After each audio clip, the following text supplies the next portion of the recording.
Very special day today. Pretty sure I said that at the beginning of the last video, but it's true.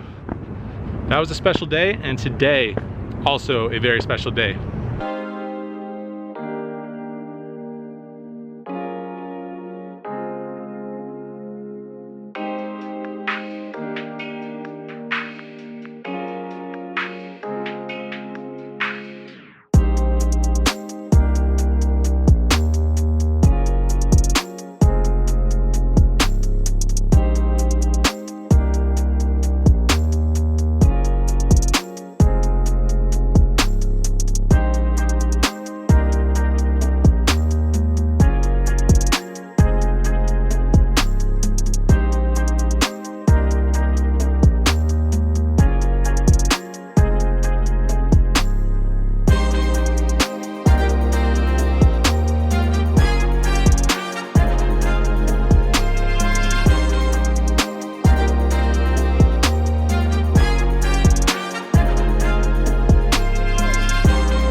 Alright, so what makes today so special, you might ask?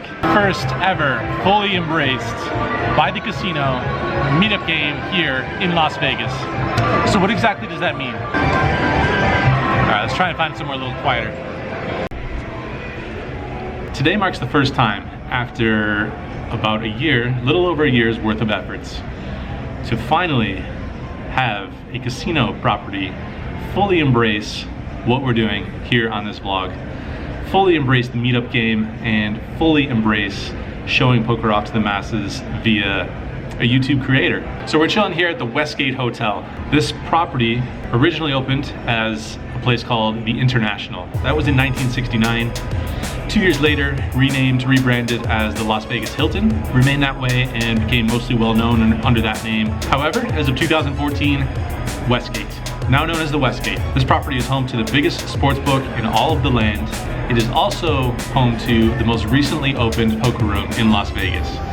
We went through several years, many years of declines in the number of poker rooms that were operating here in Las Vegas. The market shrunk significantly. Many rooms were closed. This property marks a turning point. They've reopened their poker room. For the most part, the game pretty straightforward. We're gonna play 2-5 no limit hold'em, 200 minimum, $1,000 max buy-in. Pretty casual game. Brad Owen is going to be co-hosting with myself this meetup game tonight. Probably going to be switching tables, swapping seats as per usual. Try and hang out with as many people, play poker with as many people as we can. Love these meetup games. Very casual night of poker, followed by happy hour, probably at that fancy looking bar up front. Let's do this. Let's get in there, play some cards, and just celebrate. A year at work. Cheers to the Westgate for seeing the vision. Let's go play some cards.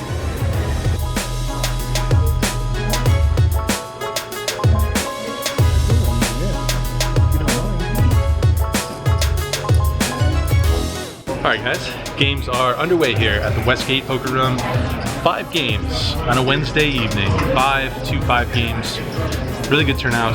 Awesome group of people that we got here. Get into some hands here in a second, I'm sure.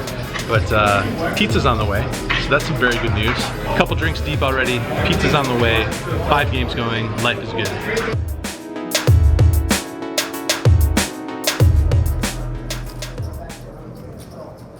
Alright guys, poker underway here at the meetup game. Very early in the session here, perhaps the third hand of the session. Third hand dealt in, early position raised at 15, and we look down at pocket kings on the button. Premium early on. Definitely 3-bet candidate. I make it $50 to go. Folds back to the initial raiser who puts in a 4-bet. Makes it $125 to go. I think because our opponent is in an early position spot, I like flatting here much more so than a 5-bet. I think 5-bet over-reps our hand a little bit, slightly. If this was more of a late position versus late position or button versus big blind sort of a situation, then I might be more tempted to put in another raise, but I think a call here is pretty standard. So I flat call and we're off to see a flop. Jack 7-3 rainbow. He puts out a continuation bet of $180, and I think with this flop containing a high card, I think I like flatting here rather than putting in a raise right off the bat here. I think if the flop came a little bit lower, maybe 9 high, I think I would like a raise in that situation more, because that allows for more overpairs to continue more overpairs to the board to continue. If I put in a raise here, then I'm possibly even giving a hand like pocket queens a chance to get away, because there aren't really too many big pairs or any big pairs that pocket queens can beat in that situation. He might put me on pocket jacks or potentially kings or aces and be able to get away from queens. I also want to allow an ace king, ace queen type hand, all those hands to continue barreling away, keep those bluffs in my opponent's range. So I decided on a flat call. Turn is an 8, and this time my opponent bets $300. If we were to call the $300, we would have somewhere around $400 effective going into the river. I think as far as ranges go, I don't think the situation changes too much. What does change is the amount of money left to play behind. My opponent might be more tempted to go with a hand like pocket queens, considering there's less money behind now and he's already put so much money into the pot. That being said, I think there's still some other hands that he could have in his range that I just want to keep in there. I don't want to fold those hands out. So I think it's certainly closer than the flop might be, and I don't mind a raise in this spot at all. I just decided to flat call, and we're off to a river card. River's an offsuit 9, which puts 4 to a straight on board.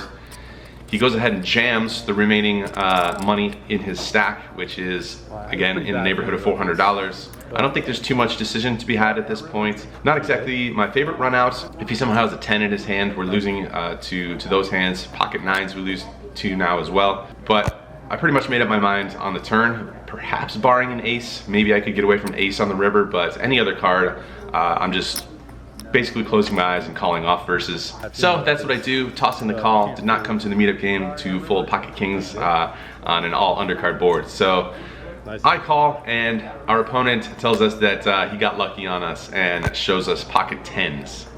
Sorry, I rivered you. So that hurts a little bit.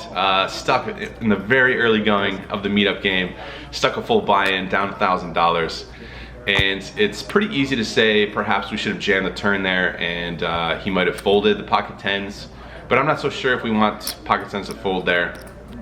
Yes, obviously he has some equity. He's only gonna win this hand 13% of the time going into the river. So that's not too much equity that we need to deny. I'm a much bigger fan of trying to keep bluffs in, keep ranges wide, keep those ace king, ace queen type hands in there. Obviously, we don't know if he would have shut down on a river blank anyway with a hand like ace king or ace queen or pocket 10s. We don't know if he might have shut it down and we'd not gotten any more money out of those hands anyway. Obviously, hindsight is crystal clear 2020, but it is what it is. This is what we went with, and this is what we're left with. The felt, $0 and time to reload. So back after it here with a fresh $1,000 stack. Look down at ace king offsuit in the hijack position and make it 20 to go. Button calls, other players fold, heads up to a flop. Flop comes ace 6-3 rainbow. Pretty dry flop, so don't need the size too big. I bet $20 and the button makes the call. Turn brings a 5 with a backdoor flush draw. Seems like it's a card that's better for his range than it might be for my range, so I decided to check it, but I think that could be a little bit too overly cautious. The button's a good player, so I don't think he's gonna be flatting the button with 4 deuce or 7-4 all that often. He could have 6-5, or he could have all the sets, but I think I could have all those hands as well. So I don't think I need to check there. I do decide to check it in this instance, and the button checks back. River's an offsuit 10. In this spot, I decide to try and make up for a little bit of lost value on the turn card and overbet the pot this time. Bet $125 into about 80. My opponent snap calls.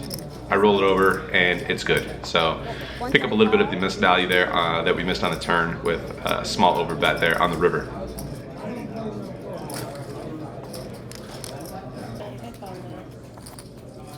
In this hand we have ace king once again, and I make it $20 to go again. From middle position this time, we get 2 callers, so 3 ways to a flop. Top pair again, it's king 6-5 with 2 spades. There's 1 check to me, and I put in a bet of $40.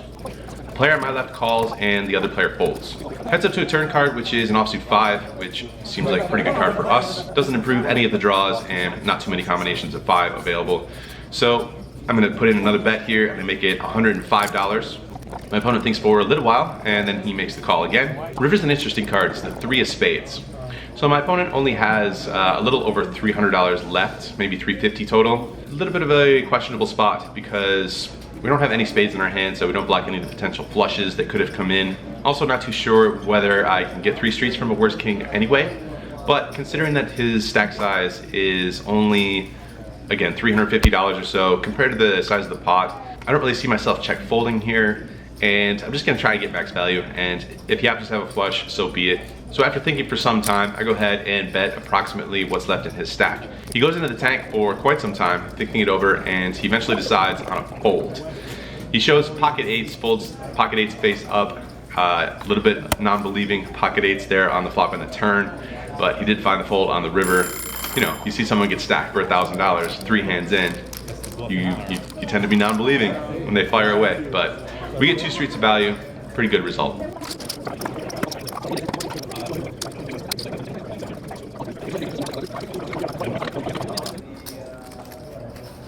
In this hand, we look down at ace king offsuit for a 3rd time, and I make it $20 to go again, this time from the hijack.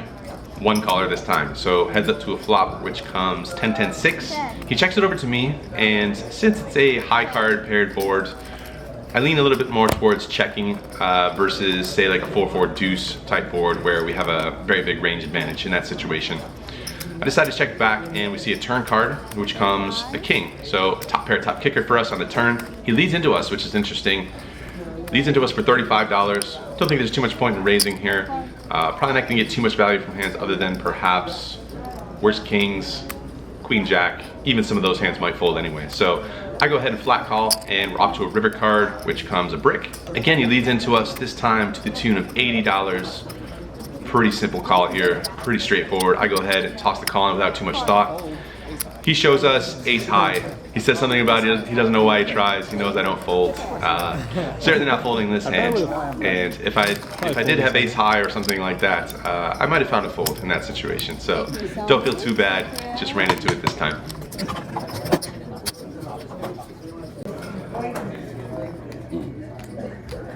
In this hand, we're at the 3rd table of the evening. I've been bouncing around the tables. Both Brad and I have been moving around the tables to play with as many people as we can. This is the 3rd stop on the Westgate poker table tour. This time we're playing a straddled pot, and it's 2 limps to us. We looked at it queen 10 in the big blind and complete straddle checks. So 4 ways to a flop. Flop comes ace jack 9 rainbow. We have an open ender here. There's 1 check. I decided to check it. If in some other situations I might lead out with an open ender, but all these high cards seems like it doesn't really favor the big blind's range too much. So I decided to check it, and the action checks all the way through. Turn is a favorable one for us. Offsuit king, small blind leads out, bets $35. I decided on a flat call, don't want to over-rep too much and can get some value later on being in position versus this better. The other 2 players fold, and we're heads up to a river card, which comes an offsuit ace. This time the small blind leads out for $60. I think if the bet size had been a little bit bigger, I might be tempted to just flat call now that there's a pair on the board. $60 doesn't seem like it's too polarized of a sizing. Oftentimes a larger bet or even an over bet might make it seem like it's a full house or a bluff. $60 certainly isn't that big of a bet into this pot size. So I think a raise makes sense here. Raise seems safe. I go ahead and make it $210. Opponent calls pretty quickly. So I go ahead and show it, and he shows us an ace. So pretty good result there. Tough to say if it would have resulted in even more value had we raised the turn and then bet the river. Tough to know if he would have continued on the turn, but not a bad result.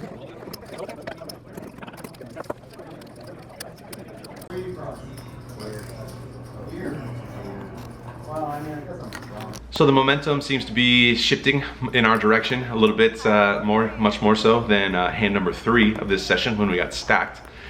Feeling our oats a little bit here, and look down at 6-3 suited in early middle position, I think. Seems like a reasonable candidate in the meetup game. So I make it $20 to go. We get 3 callers. So we are 4 ways to a flop, which comes pretty favorable for the 6-3. Jack 6-3, we flop ourselves bottom 2 pair. There's 2 checks to me. I'm never checking. I bet $60. The button calls, and the other 2 players fold. So heads up to a turn card. Turn is an offsuit 7. 4-5 gets there, but still plenty of other draws available, as well as some good jacks that can continue facing a bet. So not gonna slow down here. I go ahead and bet $140. My opponent thinks for a little while and then makes the call. So off to a river card here, which comes the 10 of spades. Now it's another interesting spot. I think we have somewhere in the neighborhood of maybe $1,000 behind at this point. So it's a little bit different from the situation when I had ace king and the front door flush came in. Now there's a lot more money to play here. There are still 2 options available. We could bet and then fold facing a raise, or we can check and potentially go into either check call or check fold mode.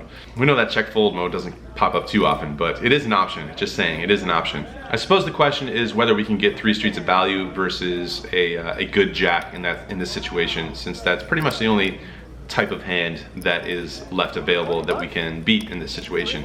I'm not sure whether we can or whether we can't. I think it's pretty close. I think it probably leans towards unlikely, but not exactly sure. I just decided to check it over to the button. Button checks back pretty quickly. Usually that means we're good. I show my hand, and I think he misreads my hand because he shows his hand, which is King Jack, and he's, I think, a little bit surprised to see the old 6-3 suited there coming at him, the old bottom 2 pair. Can't say I blame him, but 6-3 works out for us in this situation, and I did discuss the hand with my opponent here later on, and he said he wouldn't have called a river bet because he basically can't beat anything at that point either. So pretty much got max value there, I think, and pretty good result with the 6-3. Didn't expect the 6-3. It probably won't widen the range for the meetup games. That one will get on there. Do that. Just keep betting.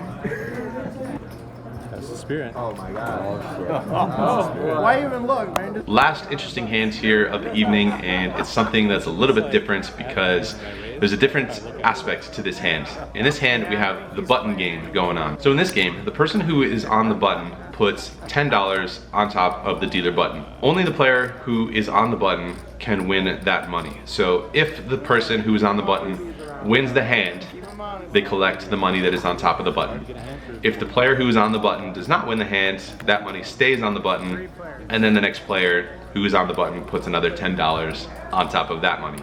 So the money on top of the button grows until the player who's on the button wins the hand. So obviously the player who's on the button is a little bit incentivized to win that hand, to win every hand basically, because there's extra money to be won. So nobody has won a hand from the button in 11 times so far, because there's now $110 on top of the button, extra money to be won. That money, that button is in front of yours truly. Action folds all the way around to me, and I look down at Jack 6 offsuit.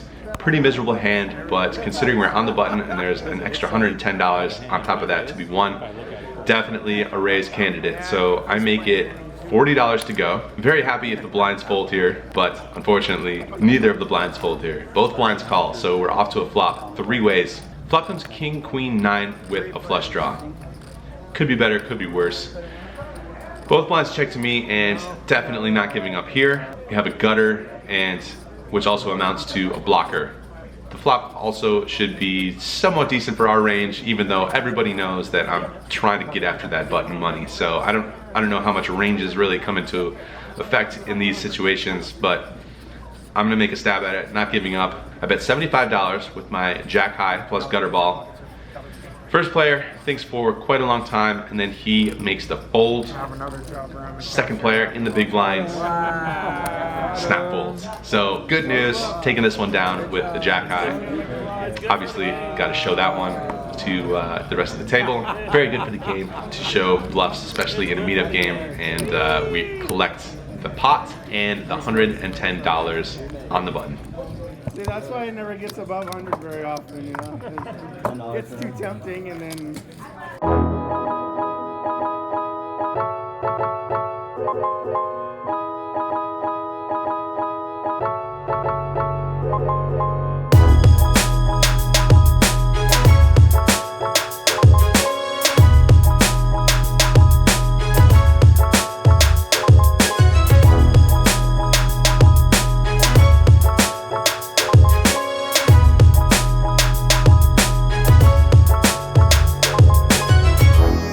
After all was said and done, we had just about all of our run bad happen in that very early hand in the session. Losing $1,000 right off the bat, able to claw it back, had some things go our way, and not too many tricky situations thereafter. We're into the game for $2,000. We're out of the game for $2,022. So that's a profit of $22 in a meetup game. Happy about that.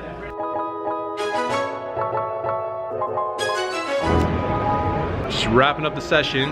Time for happy hour. Time to make our way over to one of the casino bars. This one I think is called the International Bar. It's up towards the front of the Westgate entrance. There's still one or two of the 2-5 games going in the poker room, but I think the majority of us are heading over here to the bar.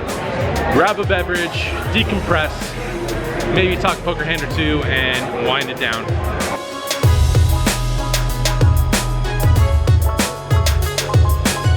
As per usual, this is the time of the evening where I sort of disregard capturing any footage, try and spend as much time as I can hanging out with the fantastic folks that came to the meetup game, and yeah, just hung out and had a couple beers. Not too many though, because I was starting to feel pretty run down, got hit with a pretty big bug apparently after this was all wrapped up. But it was a really fun night, our first official meetup game there at the Westgate. Could not have been happier with the turnout, and awesome to meet so many people from both Las Vegas and people who were in town, people from overseas who happened to be in Vegas at the time. Awesome to meet everyone. This one was 2-5. They won't always be 2-5. We're gonna play some lower stakes from time to time, play some different games. There's gonna be some twists and turns in these meetup games, maybe some special guests, and plenty of other surprises to come. So definitely come join us at the next one. And in the meantime, I'm off to go drink some more NyQuil and try and get back to health so I can start cranking these videos out a little bit faster. That'd be nice. A little bit more steady and faster.